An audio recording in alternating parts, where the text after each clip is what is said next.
Cette séquence s'inscrit dans le cadre de l'étude de l'évolution humaine et s'intéresse plus particulièrement à la phylogénèse chez les primates.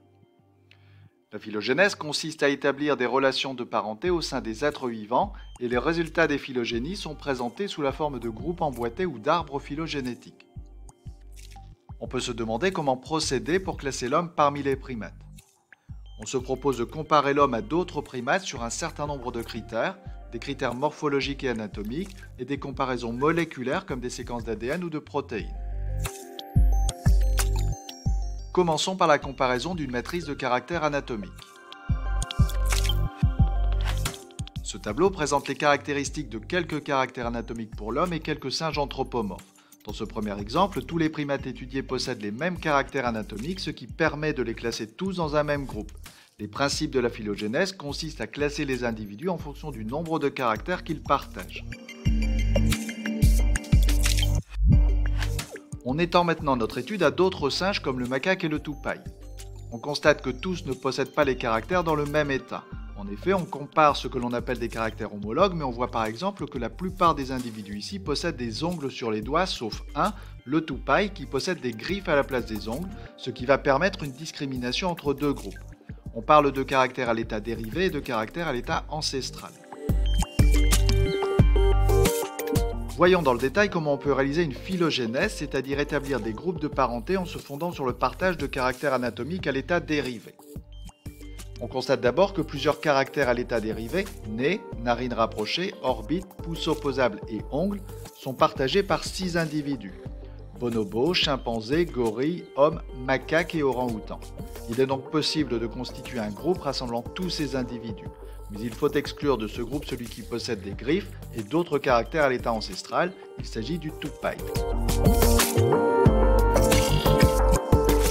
À l'intérieur du groupe précédent, il est possible de faire 2 sous-groupes, avec dans un premier sous-groupe les individus qui ne possèdent pas de queue, et dans l'autre, celui qui possède une queue, à savoir le macaque.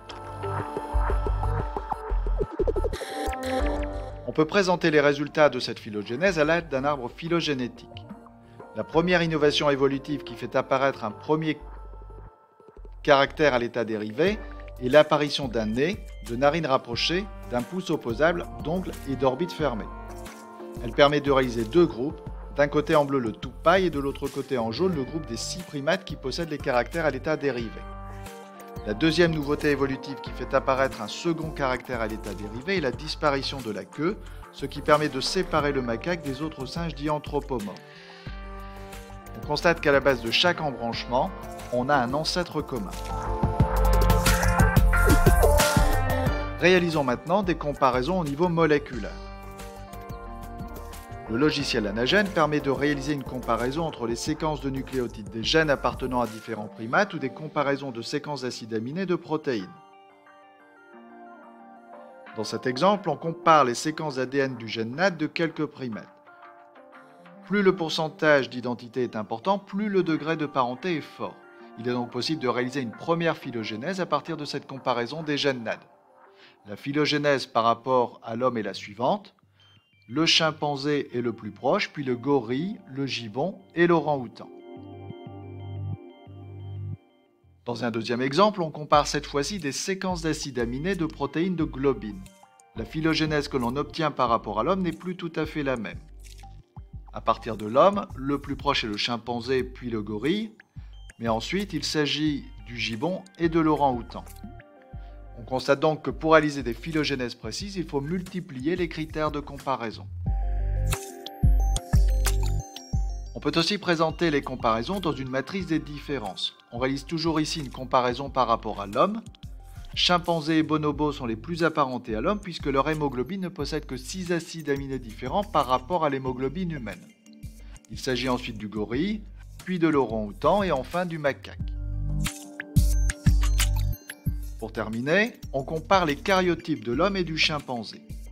Pour chaque paire de chromosomes, le chromosome de gauche appartient à l'homme et celui de droite appartient au chimpanzé.